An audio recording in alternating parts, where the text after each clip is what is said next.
So I want to continue on with this conversation about the rise in crime that we just spoke about with the sergeant. And one city that's seen a huge uptick is our nation's capital. A guy who works there on a weekly basis, Florida Congressman Greg Steube, joining me now.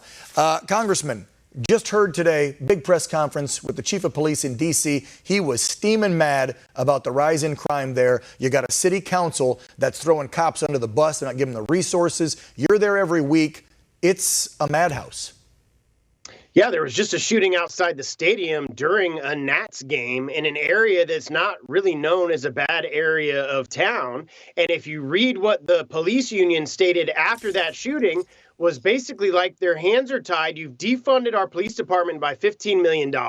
You've refused to give us more resources and more assets, yet you're expecting for all this crime to just not happen in one of the highest crime areas in the entire nation. There's no coincidence that because we're defunding police and there's Antifa rioting and we're going to just let them destroy federal property and statues and monuments and all of these things, all the while the police's hands are tied and not really effectively able to combat crime. And while this has been happening, we're going to defund the police department. And they've done it there at the D.C. Metro Police. There's no coincidence that we're seeing this type of rise in crime, not just in D.C., but all across the country in these major cities that have defunded our police departments. Yeah, Greg, when I was listening to that press conference earlier today, there was regular citizens that were kind of with the press talking to the chief. And you had some folks, primarily from the black community, call on the chief and the councilman, the mayor. She was there out, saying, we're sick and tired of this. This crime's now in neighborhoods that we've never seen it before, and they don't feel safe. And guess what? It's affecting primarily black neighborhoods.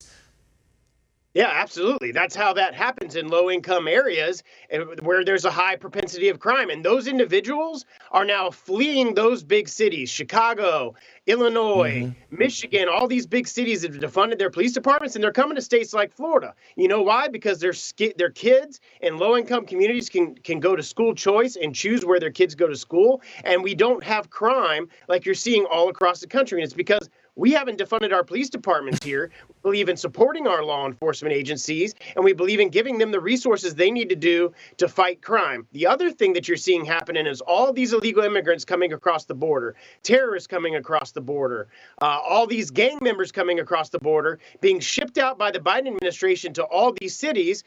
There's no, again, coincidence why the crime is rising, because all these individuals who are criminals are getting shipped out all across the country. Yeah, no kidding. I saw a pic the other day. A viewer sent me from Toledo, Ohio, one of those white planes with the blue tail unloading. He was sitting there on his lunch break. There's a place by the airport you can watch. And the plane lands, and a big, long line of folks come strolling out with their backpacks looking like they just came from 20 different countries off this plane, and they're dropping them off in Ohio.